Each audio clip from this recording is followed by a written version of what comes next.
कथा शिव पुराण की कथा एकादश 11 दिन की होती है, साप्ताहिक रखी गई है।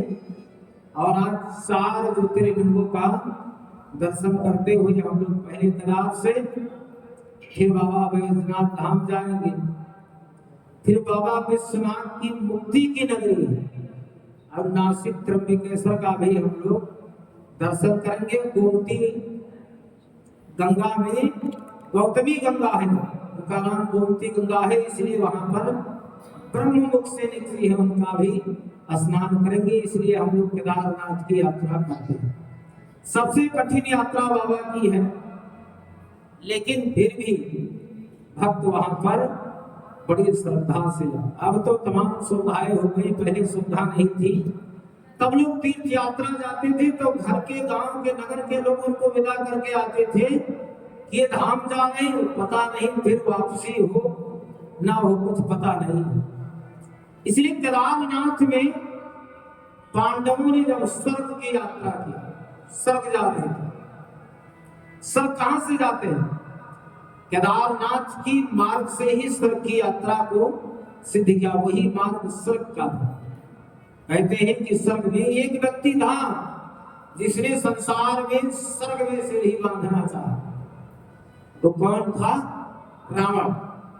जिसने संसार में और तो कार्य किया नहीं किया, लेकिन उसने एक कार्य किया, वो इसीलिए मारा गया, नहीं चाहे एक दिन और बच जाता।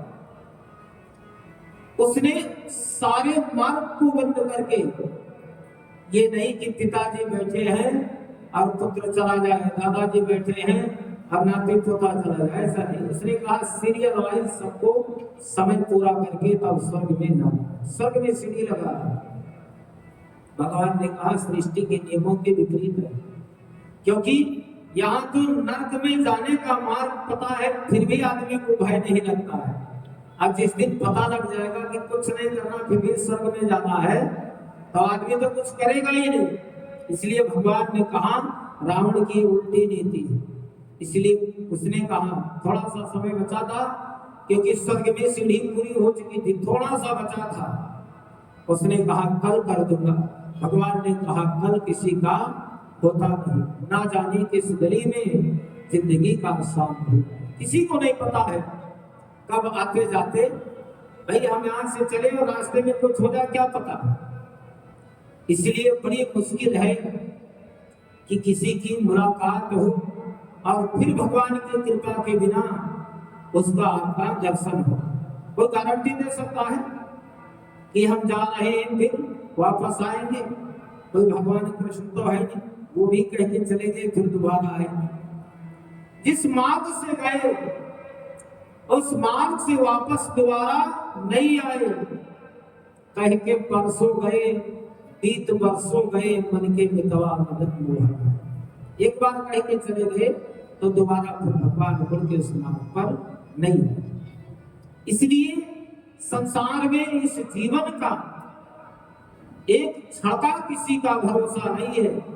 रावण ने थोड़ा कार्य छोड़ दिया था बीच से, कहा कल करेंगे, भगवान ने उसी दिन उसका अंत कर दिया।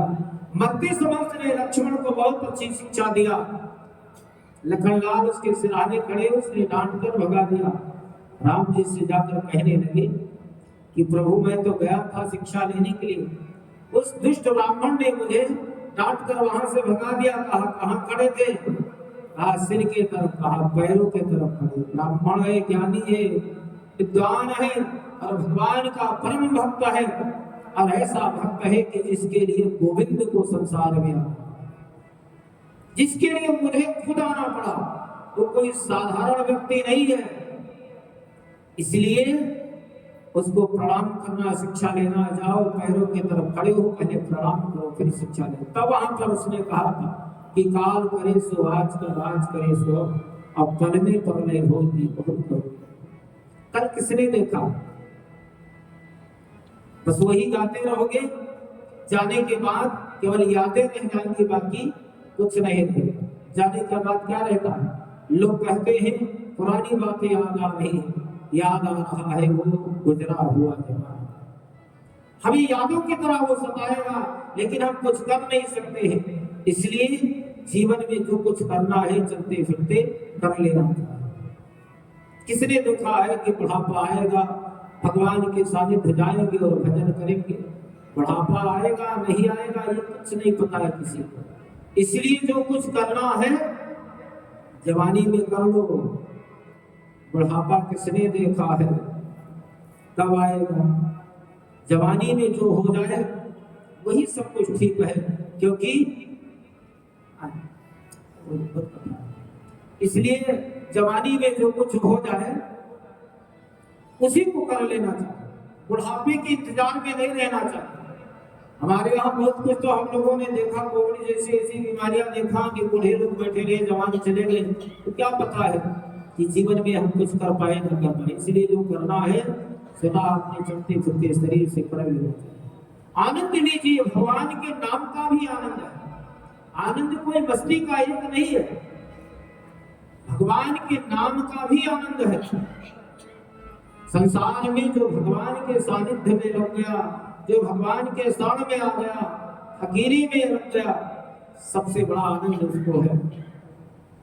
दुनिया में आपको कोई आनंद नहीं प्राप्त होगा, लेकिन जिस दिन भगवान के शरणों में आपका मन लग जाएगा आपको आनंद नहीं परम आनंद प्राप्त होगा। इसलिए वाह वाह मौज फकीरा का, वाह वाह मौज फकीरा का, वाह वाह मौज फकीरा का, वाह वाह मौज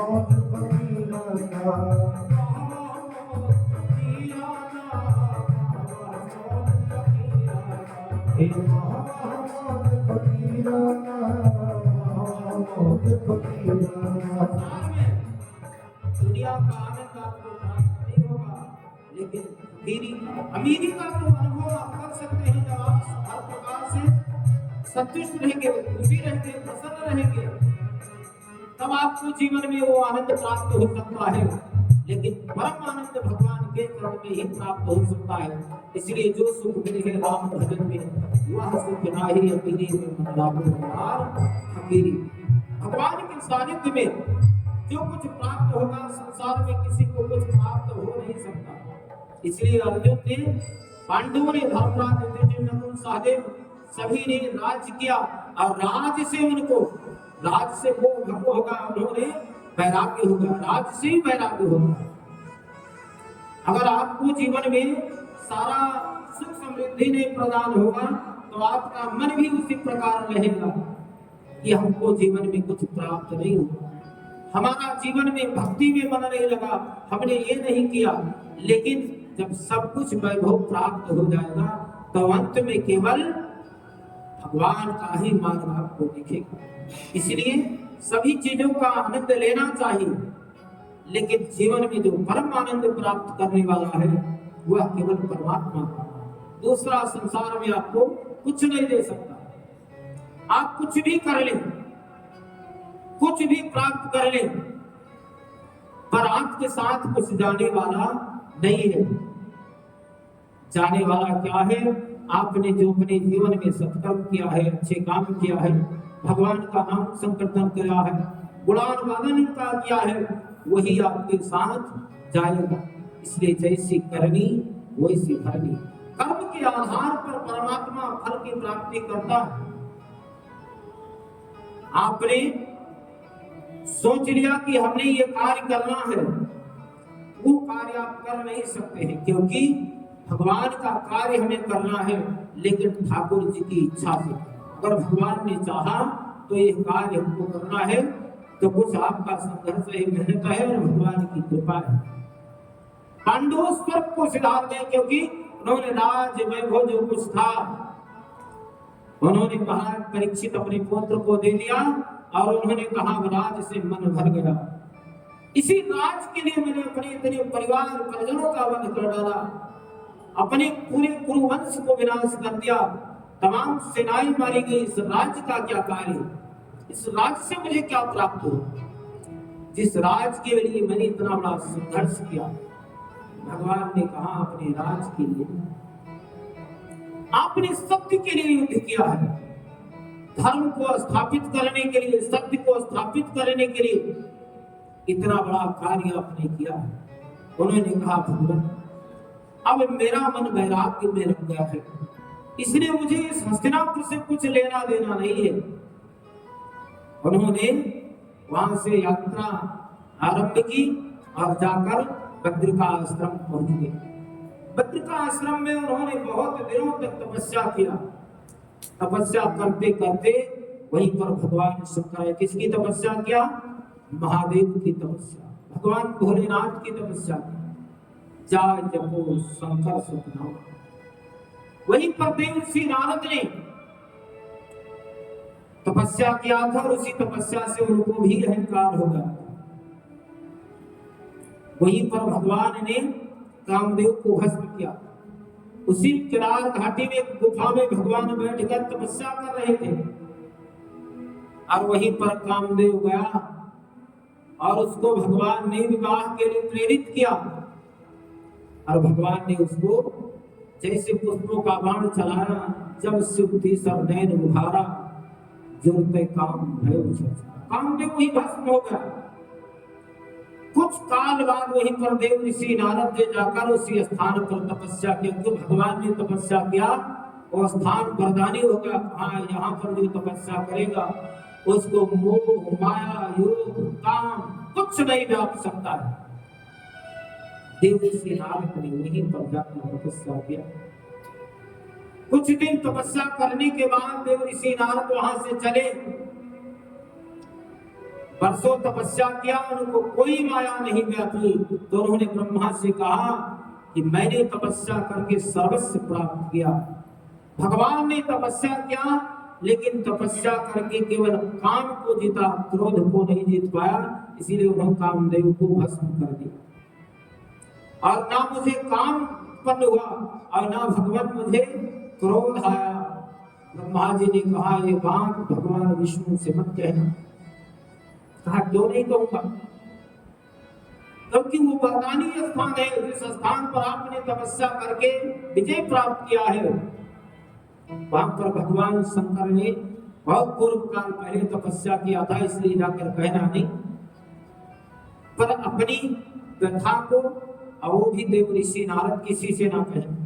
उन्होंने जाकर वहां तो हाँ कर दिया, लेकिन जाकर वैकुंठ में तुरंत सुनाया। कहा कि भगवान केवल महादेव ने काम को जीता पर क्रोध को नहीं जीत पाया और मैंने काम और क्रोध दोनों को जीता। भगवान समझ गए कि देव ऋषि नारद को अहंकार हो गया। अहंकार के वशीभूत देव ऋषि नारद ये बात कह रहे हैं। भगवान ने उतने में ही एक सुंदर नगर बसाया। देव ऋषि नारद को कहा जाओ मुनिराज। देव ऋषि नारद वहां से चले गए। नारद जी गए तो रास्ते में नारद ने विचार किया कि ये बात मुझे भगवान शंकर से भी कहना चाहिए। ब्रह्मा से तो बताया, विष्णु से बताया, लेकिन महादेव को नहीं बताया। उनको भी जाकर कहना चाहिए। और एक कार्य भी था कि नारद को श्राप नहीं लगता। माया तो नारद के सानिध्य में आती थी पर श्राप नहीं लगता था। भगवान ने उतने में सुंदर नगर बसाया। और जो नारद कहते थे मैं योगियों में श्रेष्ठ योगी हूँ, मुझे कभी माया नहीं व्याप सकती है, उन देव ऋषि नारद के लिए भगवान ने सुंदर नगर बसा करके शील निधि नाम का राजा तैयार किया। लक्ष्मी को भेज दिया, कहा जाओ स्वयंवर के लिए तुम जाओ। देव ऋषि नारद उसी मार्ग से पूरा वर्णन करते हरि का गुणगान करते हुए जा रहे थे। देव ऋषि नारद ने देखा कि बहुत सुंदर दिव्य नगर बसा हुआ है। देव ऋषि नारद ने सोचा कि इसका दर्शन क्यों ना कर ले। जब उस नगर के सानिध्य में गए, सुंदर नगर था, तो नगर के अंदर प्रवेश किया। देव ऋषि नारद जी ने नगर में प्रवेश किया तो नगर में देखा कि जिस नगर को बसाया गया है वो दिव्य सुंदरी लक्ष्मी वहां पर विराजमान है। नारद ने सबसे पहले उसका मस्तक रेखा देखा, हस्त रेखा देखा। उसके बाद उसके मस्तक रेखा में लिखा था जो यह बड़े विजय से जिसका ये वर्ण कर लेगी वो दुनिया में मुक्त हो जाएगा, अमर हो जाएगा, संसार में उस पर विजय प्राप्त करने वाला कोई नहीं होगा। अब देव ऋषि नारद अभी तो गुणगान करके आए हैं कि भगवान को केवल माया व्यापी तो कामदेव को जीता, क्रोध नहीं जीत पाए, और नारद को ही कामदेव ने भगवान की माया से ग्रसित कर दिया। और उन्होंने देखते ही लक्ष्मी को सब बात भूल गए और कहा कि अगर इससे विवाह हो जाता तो मेरा कल्याण हो जाता, अगर इससे मेरा विवाह होता तो मेरा कल्याण हो जाता। इसलिए हे भगवान हम पे कृपा करो, हे गोविंद हम पे कृपा करो, किसी तरह से मेरा विवाह जाओ। स्वयंवर में देव ऋषि नारद ने भाग ले लिया, इसलिए विवाह करो। जो योगियों में परम योगी है देव ऋषि, ब्रह्मा जी के मानस पुत्र हैं, वो महर्षि नारद जी भगवान के उस स्वयंवर में प्रवेश कर गए और विवाह के लिए परेशान होने लगे कि मेरा विवाह हो जाए। भगवान ने सोचा नारद फंस गया, चलो माया के चक्कर में देव ऋषि नारद फंस गए। नारद ने भगवान का आवाहन किया, केशवम पुंडरीकाक्षाय माधवम मधुसूदनम रुक्मिणी सहित देव विष्णु, हे गोविंद तुम मुझे दर्शन दे दो, प्रकट हो जाओ। भगवान ने मन की इच्छा से पूछा। देव ऋषि निरंतर वैकुंठ आते थे, आज क्या हुआ? नारद ने कहा मैं असमर्थ हो गया हूं, मैं आ नहीं सकता, इसलिए ही कृपा निधान यही प्रकट हो जाओ। भगवान भक्त के वश में है, इसलिए भक्त की इच्छा रखने के लिए भगवान वहीं पर प्रकट हो गए और कहा देव ऋषि बताओ क्या कार्य है? उन्होंने कहा हाल ना पूछो प्रभु, किस लिए बुलाया है, क्या करना है, किस कार्य को करना है, तो एक उपाय बताओ जिससे मेरा विवाह हो जाए। तो देखो विवाह की युक्ति बताओ। जब से मैंने इस दिव्य सुंदरी को देखा है तब से मेरा मन इसी में लग गया है, इसलिए ऐसा कार्य करो कि जिससे मेरा विवाह हो जाए। भगवान ने कहा मैं क्या कर सकता हूं आपके लिए, आप बताएं। तो भगवान से देव ऋषि नारद ने कहा मुझे अपना सुंदर स्वरूप दे दो जिससे मेरा विवाह हो। ये अहंकार है, भगवान अपने भक्त की हर प्रकार से रक्षा करता है। लेकिन देव ऋषि नारद ने एक बात और कह दिया कि जय विद हो नाथ हित मोरा करो सुबेग दास। हे भगवान मेरा जिस कार्य में कल्याण हो वो कार्य करो, इसलिए अब मैं कुछ कह नहीं सकता, जिसमें मेरा कल्याण हो कार्य करो। भगवान ने सोचा जीवन पर्यंत नारद योगी था, वैरागी था, भजन किया, तपस्या किया और भगवान के सानिध्य में जाकर इसका विवाह हुआ तो सब खराब हो जाएगा। इसलिए ठाकुर जी ने सारा शरीर तो अपना दे दिया और मुख बंदर का दे दिया। हाँ, मुख बंदर का दे दिया, कहा जाओ विवाह करो। देव ऋषि नारद पूरे नगर में भ्रमण कर रहे हैं। जहां वो लक्ष्मी जी बरमाला लेके जाती है, आगे आगे यहाँ से वहां उठते बैठते रहते हैं कि कहीं इसकी नजर इधर उधर उधर ना हो जाए और मेरे बजाय किसी और के गले में। उनको ये नहीं पता था भगवान ने मुख बंदर का दे दिया, अगर होने वाला होगा कि तो नहीं होगा। और वहीं पर भगवान नारायण भी गए। भगवान गए और उसी सभा में विराजमान है। लक्ष्मी जी भ्रमण करते करते विष्णु के पास गई। लक्ष्मी ने उनके गले में वरमाला कहा। दुल्हन लाई गए लक्ष्य निवास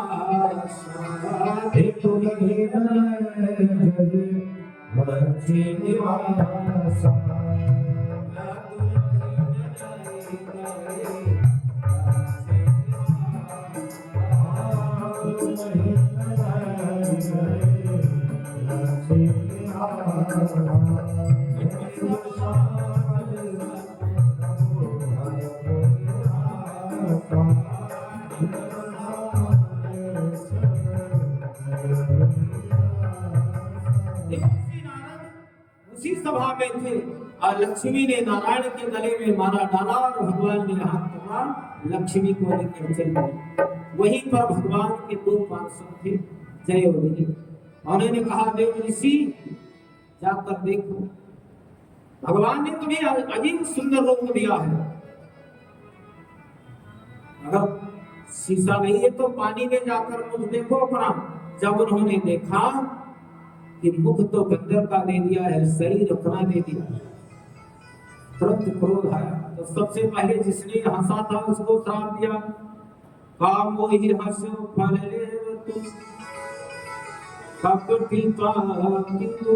कहा कि मुझे हंसा, उसका फल मैं तुम्हें श्राप देता हूं कि 3 जन्म तुम राक्षस होंगे, दैत्य होंगे, और एक महाधुरंधर अत्याचारी ब्राह्मण पंडित के साथ अधम कार्य को करने वाले राक्षस होंगे।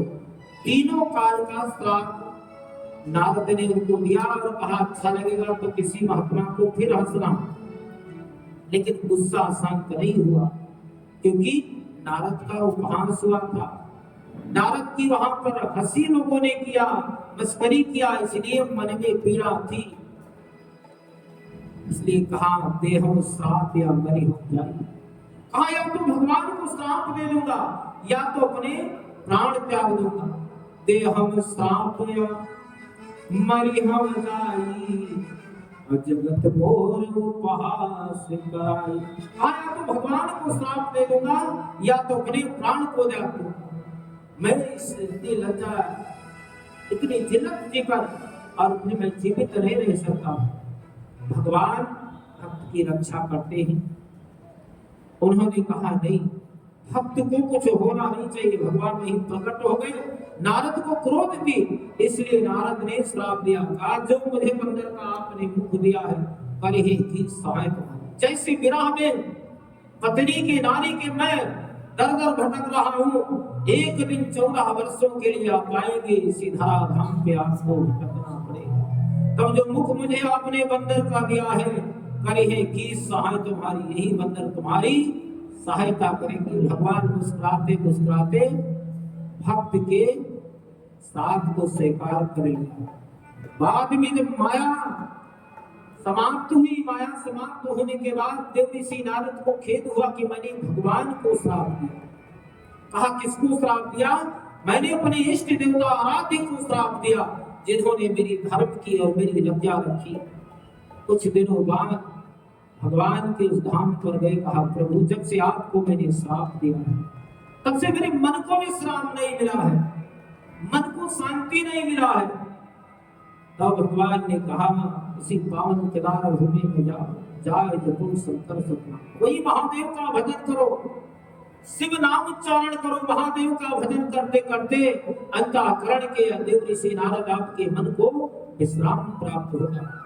उसी केदार भूमि में पांडव स्वर्ग की यात्रा करते करते समाधि में लिप्त हो गए। भगवान शंकर की प्रार्थना, वहीं पर भगवान बद्री विशाल में भद्रिका आश्रम में नर नारायण के नाम से भगवान गोविंद ने कृपा किया अर्जुन की।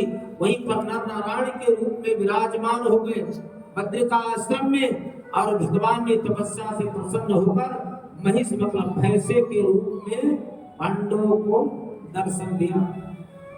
भैंसा आया और देखा कि इधर की तरफ जा रहा है। जैसे पहाड़ से नीचे गिरने लगा, भीम ने उसके पूंछ को पकड़ लिया, शीश उसका पशुपतिनाथ चला गया और भैंसा वहीं पर विराजमान हो। उन्होंने बड़ी सुंदर विचित्र रूप से पार्थिव स्वरूप करके बड़े काल तक भगवान शंकर की पूजा किया। ब्रह्मा आए, विष्णु आए, देवराज इंद्र आए, सारे देवता दर्शन करने आए। पार्थिव शिवलिंग बनाकर भगवान का वहां पूजन किया और भगवान स्वयं प्रकट हुए और उन्होंने कहा केदारनाथ के नाम से ये धाम पूरे ब्रह्मांड में विख्यात होगा और संसार में जो केदार भूमि में केदार की यात्रा करेगा उसे एक धाम की प्राप्ति होगी। जीवन में उसे मुक्ति का है, मृत्यु का है, अकाल मृत्यु कभी नहीं होगी और सभी भय से मुक्त हो जाएगा। इसलिए केदारनाथ दर्शन करने वाले को पशुपतिनाथ भी दर्शन करना चाहिए, क्योंकि भगवान का आधा भाग केदारनाथ में है पीछे का, और जो मुख है शीश वो नेपाल में पशुपतिनाथ है, और वहीं पर नर नारायण भगवान अर्जुन की तपस्या से एकत्रित हो। इसलिए भगवान विष्णु नहीं, वहां भगवान नर नारायण। इसलिए बद्री नारायण में नर नारायण की पूजा करने जाते हैं, बद्री विशाल की पूजा करते हैं। उसके बाद देवता लोग भगवान नर नारायण की पूजा करने के बाद केदार में भगवान शंकर की पूजा करते हैं, क्योंकि वहां पर भगवान शिव के साथ बद्री विशाल भी विराजमान है। अब तो परंपराएं कुछ अलग हो गई। नहीं, पहले जो केदारनाथ का पुजारी होता था वही बद्रिका आश्रम में भी पूजा करता था। यहाँ से भोग होता था, आरती पूजन होता था, फिर बद्री नारायण के मंदिर में जाकर वो बद्री विशाल की पूजा करता। भगवान का वरदान प्राप्त करके पांडव उसी मार्ग से स्वर्ग को चले गए और जीवन पर्यंत भगवान की कृपा उन पर बनी रही और भगवान अर्जुन के साथ नर नारायण के रूप में वहीं पर विराजमान हो गए। बद्रिका आश्रम में उनका मंदिर बन गया। आज भी जो 12 ज्योतिर्लिंगों में कराए की यात्रा करता है, गंगोत्री जमुत्री बद्रिका आश्रम और भगवान केदार की पूजा करने से उसके कई जन्मों के पुण्य पूरे होते हैं और उसके जीवन में कभी कोई व्याध नहीं होती है और भगवान समस्त कार्य को पूर्ण करके वैकुंठ प्राप्त होते। उनको शिवलोक की प्राप्ति होती भगवान शंकर की प्रार्थना से। इसलिए संसार में सभी भूमि को साधारण भूमि बताया गया है, लेकिन उत्तराखंड को देवभूमि बताया। देवभूमि इसलिए कहा गया है, कहा कण-कण में पत्थर में भगवान विराजमान। वहां पर देवता लोग पूजन करने आए तो देवताओं ने भगवान केदारनाथ की पूजा बाद में किया। जहां पर कंकड़ मिला, कंकड़ कंकड़ शंभु हुआ। जहां कंकड़ पत्थर मिल गया वहीं पर कंकड़ पत्थर रख के भगवान महादेव की पूजा किया और जहां शिव का पूजन हुआ वही धाम केदारनाथ धाम। इसलिए एक स्थान वहां पर नहीं कि केदार मंदिर में जाकर आप दर्शन करें और पूजन करें तो आपको सदगति की प्राप्ति होगी। वहां कंकड़ में शंकर विराजमान, कण कण में महादेव विराजमान, पार्वती समेत भगवान शंकर